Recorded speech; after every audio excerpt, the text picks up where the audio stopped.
Voici une énumération des crues de la commune de Gevrey-Chambertin avec la surface de ces crues.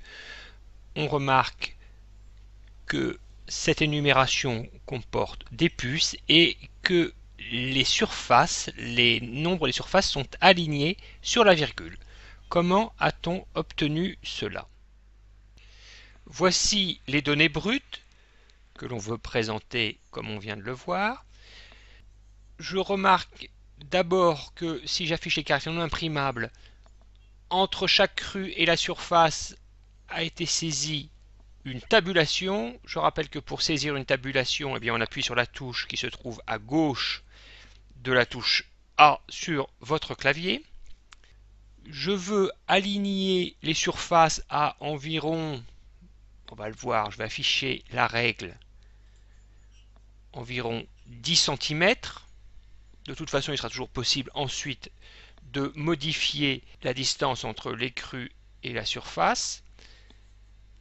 Alors, pour créer l'énumération, je sélectionne toutes les lignes. Format, paragraphe, onglet tabulation. Donc, position, eh bien, je vais placer ma tabulation à 10. Étant donné que ce sont des chiffres avec des décimales, je vais choisir le type décimal.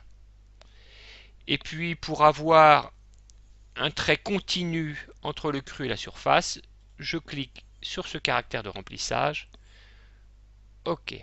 Si je trouve que les surfaces ne sont pas assez éloignées des crus, je peux toujours modifier. Je prends ici le caractère de tabulation et par exemple je le place à 12, ainsi tous les crus sont bien placés. Alors il y a un problème pour le Chapelle-Chambertin. Qu'est-ce qui s'est passé? En fait, avant, la surface a été saisie non pas une tabulation mais juste une espace, donc je supprime l'espace et j'appuie sur la touche tabulation.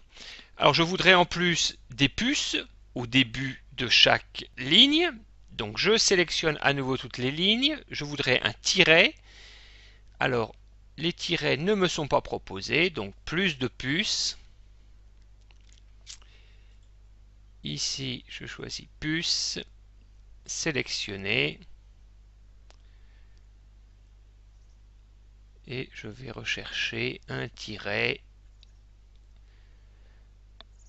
Voilà, ici j'ai le tiret.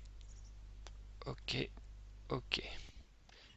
Maintenant, vous savez réaliser une énumération avec LibreOffice. À vous de jouer.